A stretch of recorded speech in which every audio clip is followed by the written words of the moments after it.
Hello අයිබුවන් යාළුවෝ හැමෝන්ටම ඔන්න මම අද ඔයගොල්ලන්ට ගෙනාව වීඩියෝ එකක් iPad පාවිච්චි කරන ගොඩක් අය තිබිච්ච ප්‍රශ්නයක් තමයි අපිට මේකේ ඔෆිෂියලි ඇප් එකක් විදියට WhatsApp පාවිච්චි කරන්න බැරි කමක් තිබුණා. ඔන්න ඒකට විසඳුමක් විදියට මේ අවුරුද්දේ ඇවිල්ලා තියෙනවා WhatsApp පහසුකම. කලින් අපිට මේක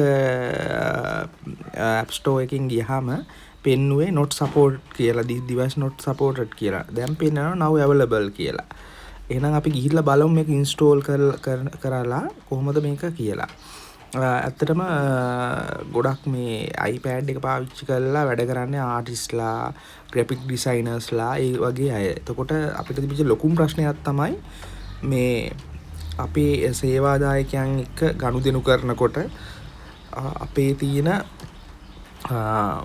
ඩිසයින් එයාලත් එක්ක හුවමාරු කරගන්න එයාලගේ ඒවා අපිට ගන්න ලොකු අපහසුවක් තිබුණා. මේකට හොඳම විසඳුමක් මේකට අත්‍යවශ්‍යම දෙයක් තමයි WhatsApp කියන මුදුකාංගය. මේ ඇප් එක අපිට අවශ්‍ය වෙලා තිබ්බේ.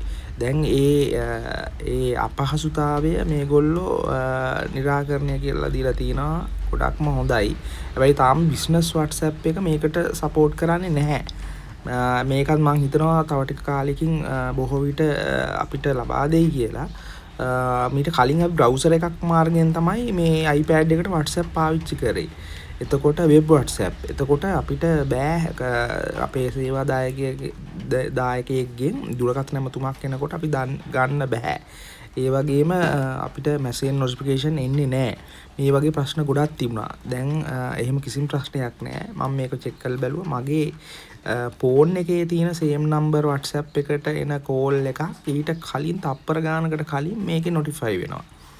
නොටිෆිකේෂන් එක එනවා. ඉතින් ඇත්තටම මේ ගොඩක් ස්පීඩ් පට්ටම පහසු වැඩ කරගන්න ටැටු ආටිස්ට්ලාට, ග්‍රැෆික් ඩිසයිනර්ස්ලාට